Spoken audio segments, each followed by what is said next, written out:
បាទសូមគោរពជំរាបសួរពុកម៉ែបងប្អូនកំពុងមីងបាទឥឡូវនេះយើងដាក់អាហារបបផ្សិតបងប្អូនក្រោយពីយើងមូចំបើងរួចបាទយើងដាក់កំប៉ុស្តអានេះគេហៅកំប៉ុស្តផ្សិតបងប្អូនកំប៉ុស្តផ្សិតនេះយើងដាក់បាទលាមកគោក៏បានបាទដាក់ជាកាកសណ្ដែកក៏បានយើងអាចដាក់ជាកាកដំឡូងមីក៏បានដែរបងប្អូនបាទកន្លែងនេះប៉ុន្តែនេះខ្ញុំដាក់លាមកសัตว์បងប្អូនលាមកគោចឹងខ្ញុំដាក់រួចហើយតែនេះដោយសារតែខ្ញុំធ្វើ2ចិនអាចិនសាមុនហ្នឹងគឺគេថាវាមានផ្សិតវាដោះខ្លះហើយបងប្អូនដោយសារខ្ញុំក្រោយចំហុយពេកចឹងមានដោះខ្លះនេះនិយាយទៅមកស្ងោហើយផ្សិតចឹងថ្ងៃនេះខ្ញុំសូមបង្ហាញពីការដាក់អាហារបបផ្សិតបងប្អូនអាហារបបផ្សិតបើតាមបទពិសោធន៍របស់ខ្ញុំដែលខ្ញុំដាក់នេះគឺខ្ញុំលាយម្សៅត្នោតកន្ទក់បាទជាមួយនឹងមេចំណៃបងប្អូនមេចំណៃយើងដាក់តា3ខាំបានហើយបងប្អូនបាទ3ខាំ4ខាំហើយម្សៅត្នោតយើងប្រើកន្លះគីឡូនិងកន្ទក់យើងប្រើ5គីឡូបងប្អូនបាទអញ្ចឹង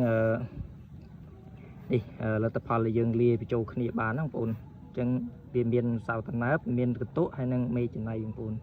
អញ្ចឹងចំពោះការដាក់អាហារអានេះអាហារផ្សិតបងប្អូនអានេះអាហារផ្សិតអានេះចំបើងអានេះកំប៉ុស្តផ្សិតអញ្ចឹងអាហារបបផ្សិតនេះគឺយើងធ្វើការដាក់បាទវាលើរងរបស់យើងនឹងឯងបងប្អូនយើងរោយវា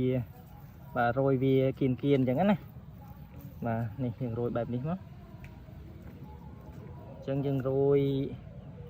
អាហារបបផ្សិតនេះរួចយើងធ្វើការបាញ់ទឹកឲ្យចំហុយបងប្អូន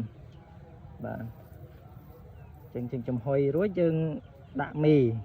ចានេះគឺជាដំណើរការនៃការដាក់អាហារបបផ្សិតអញ្ចឹងសម្រាប់ពុកម៉ែបងប្អូន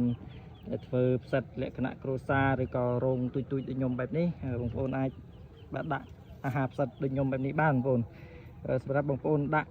តាមបច្ចេកទេសរបស់បងប្អូនទេបងប្អូនដាក់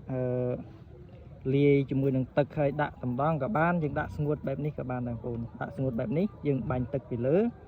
ហើយយើងដាក់ចំហុយឬក៏យើងលាយទឹកឲ្យវាសើមពីនេះមកយើងយកអាហារផ្សិតនេះយកមកបាចលើរងរបស់ផ្សិតរបស់យើងនេះយើងធ្វើការចំហុយឲ្យដាក់មេតែម្ដងអញ្ចឹងណាបងប្អូនអញ្ចឹងយើងចំហុយរួចយើងដាក់មេប្រហែលជាចំហុយថ្ងៃនេះខ្ញុំដាក់មេស្អែកបងប្អូនអញ្ចឹងនេះមានសរសៃខ្លះក៏ដែរ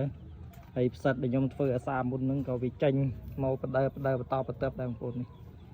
បាទបានមកស្ងោហើយនេះច្រើននេះចាប់ក្រឹបច្រើនណាបងប្អូនអញ្ចឹងថ្ងៃនេះខ្ញុំដាក់អាហារផ្សិតបងប្អូនដាក់អាហារផ្សិតហើយខ្ញុំធ្វើការចំហុយតែម្ដង